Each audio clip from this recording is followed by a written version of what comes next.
Okay, so you were asking me about graphing these. I'm going to actually work this out on a separate sheet of paper like you would on your Alex notebook, and then we will translate over to the Alex page. So first thing we want to do is we want to identify the parent function. What is the parent function? Well, I see an absolute value, so we know this is an absolute value of x. I know the absolute value looks like a v function.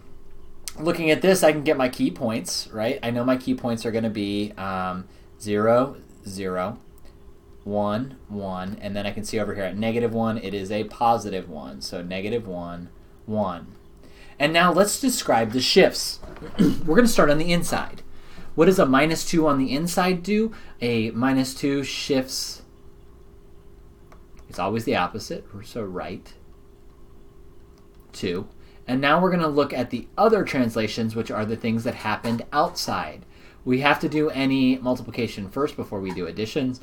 So this is a vertical stretch by a factor of 3.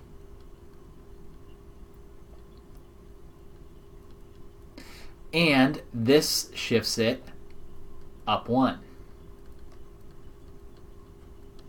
So when we take a look, what would we do to our x values to shift it right 2? To move a graph to the right 2, we're going to take our x values and we're going to add 2. What are we going to do to the x values to have a vertical stretch by, or I'm sorry, what are we going to do to the y values to have a vertical stretch by a factor of 3 and shift it up 1? It is going to be, we're going to take our y value, we are going to multiply it by 3, and then we're going to add 1 to get our y values. So now, to get the points of our graph, we are going to take our x values and we're going to add 2. So it's going to be 2. 1 plus 2 is 3. -1 plus 2 is 1. And then we're going to multiply our y values by 3 and add 1. So to find our y values, 3 times 0 is 0, plus 1 is 1. 3 times 1 is 3, plus 1 is 4. And 1 times 3 is 3, plus 1 is 4 as well. Now, we're not going to be able to plot these points on our graph, but when we get done shifting our graph, we're going to check to make sure that those actually do fall on our graph.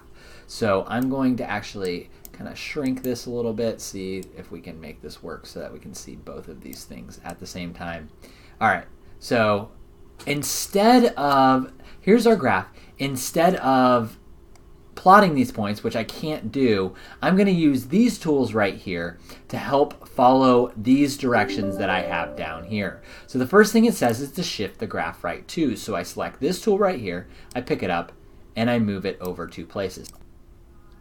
Okay, so after we move this over 2 places, we now have to, it's a vertical stretch by a factor of 3. So how do we stretch this vertically by a factor of 3?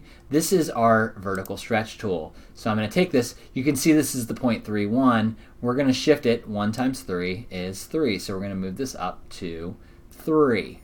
And there's our vertical stretch. And now my last thing I need to do is, the last thing I need to do is shift this graph up 1. So I'm going to again pick it up, and we're going to move it up to 1. And now take a look at those points that I had.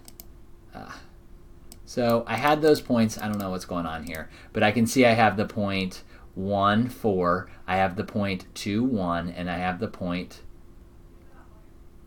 3, 4 is also on there. So I check this, and it worked.